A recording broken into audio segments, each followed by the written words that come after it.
Hi there, it's Asia, and today let's look into the most challenging IELTS Speaking Part 1 questions reported in recent exams. You'll hear questions, sample answers, and learn useful vocabulary to improve your answers. There is also a PDF guide with recent writing and speaking topics for you to download. Okay, let's get started. We've already talked about clothing and jeans in the previous lessons. The latest topic in this group is shoes. For example, what kind of shoes do you usually wear?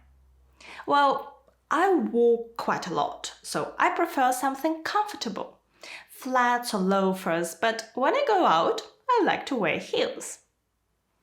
A man could say, I walk quite a lot, so I usually wear trainers. Of course, I have a pair of dress shoes to go with the suit. To get a high score for your vocabulary in IELTS speaking, you should use topic-specific vocabulary. So here are a few words to talk about shoes. The comfiest shoes are trainers, or as Americans call them, sneakers. You may wear loafers, sandals, or boots. Now, elegant shoes for women without heels are called flats. All shoes with heels are casually called heels. Stilettos are the shoes with a high and thin heel. For men, formal shoes are also called dress shoes, and the fanciest of them are Oxfords. You could be asked, do you prefer stylish or comfortable shoes? But we've already answered this question. Here is the next. How often do you buy new shoes? Not often at all. I like high-quality shoes that are very comfortable to wear. Although they are a bit more expensive to buy, I can wear them for a few years. So you can talk about high-quality shoes, and comfortable is also comfy. Have you ever bought shoes online? No, I haven't.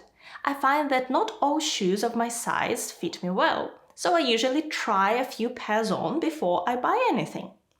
With online shopping, it would be a hassle to return so many orders. To fit well is to be comfortable. To try on is to put on a piece of clothing or shoes to see if it fits and how it looks. It's a hassle. This is a situation that's annoying because you need to do something that requires a lot of effort. To return an order, that's when you buy something, change your mind, and give it back to the shop. Okay, the next question is, why do you think some people buy very expensive shoes? I suppose for some the price just seems right. While others may love designer shoes so much that they don't mind saving up to invest into a pair of Jimmy Choos. I'm personally not a shoe person, and I always look for good value for my money. Designer shoes. Shoes that are very expensive are usually designer shoes, Dior, Chanel, and so on. To invest into something.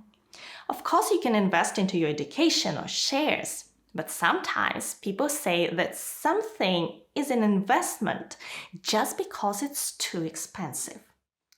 This jacket costs $1,000, but it's an investment.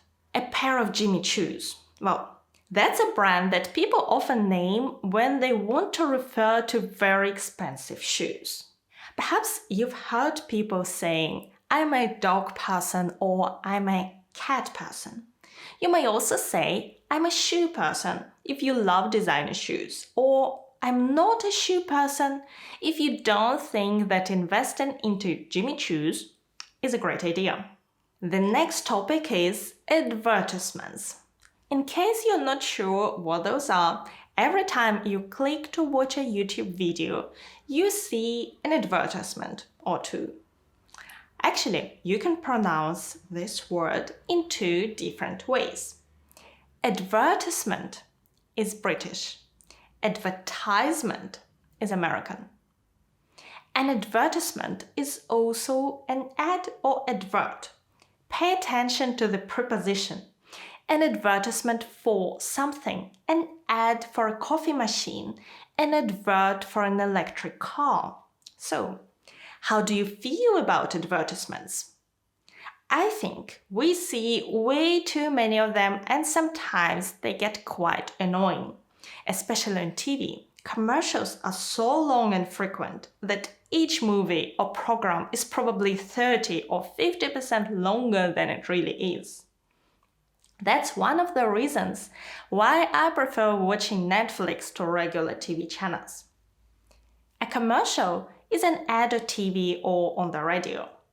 Annoying, making somebody feel slightly angry.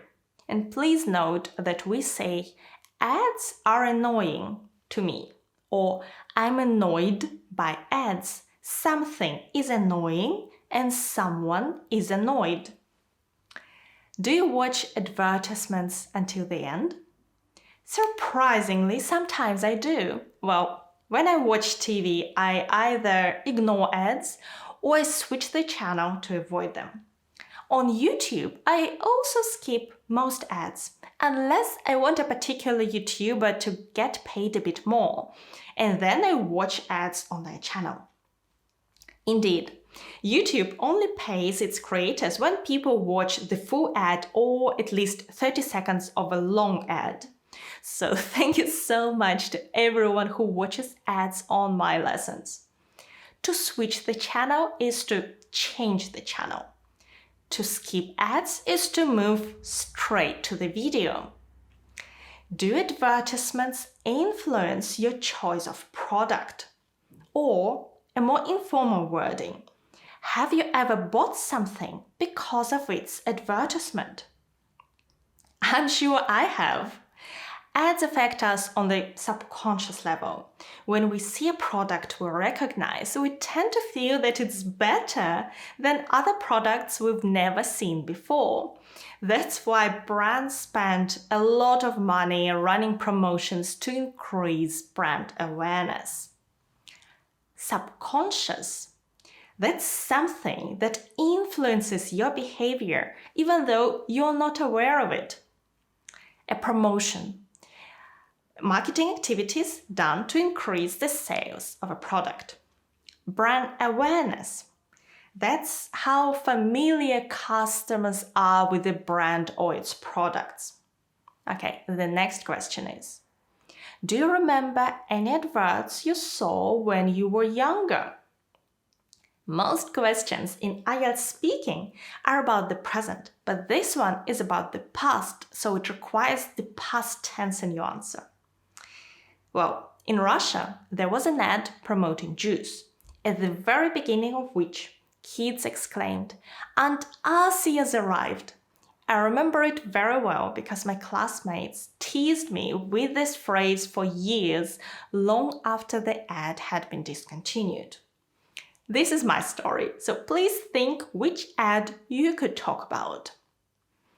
The next question is, do you think it's a good thing that celebrities promote products? Well, I don't see a fundamental problem with it, but I think they should carefully choose what they promote. If, let's say, a celebrity endorses a certain product, his or her fans are much more likely to go and buy it. However, if they are dissatisfied with their purchase, they may transfer part of these negative feelings back to the celebrity.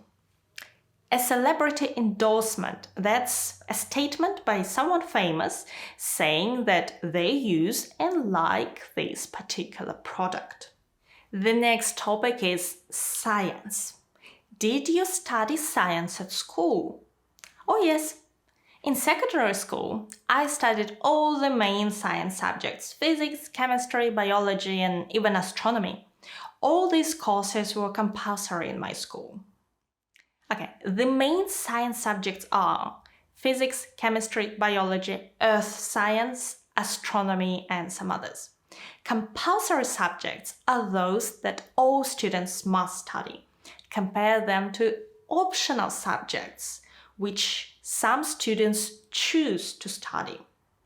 Next, what was your favorite science subject? Honestly speaking, I didn't really care about science at that age, even though I got top grades in all of them. Even with astronomy, my parents bought me a big, colorful encyclopedia of astronomy, and I loved reading it at home. But at school, the same topics somehow seemed pretty boring. Okay, the next question is, what did you like about your favorite subject, about astronomy? This is quite a precise question. Therefore, this is a moment to show off some topic-specific vocabulary.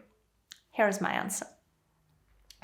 Perhaps astronomy reminded me of all these sci-fi books I read. But I was simply fascinated by some of the concepts. I remember my excitement when I learned that some stars turn into black holes and even light can't escape them, hence the name black holes. Or that our universe is full of dark matter which we can't see but we know it's there. Think about a couple of concepts you could discuss if asked about science or more generally school and university subjects. In this video, I showed you a sample answer for the subject you liked, but you may be asked about the subject you didn't like.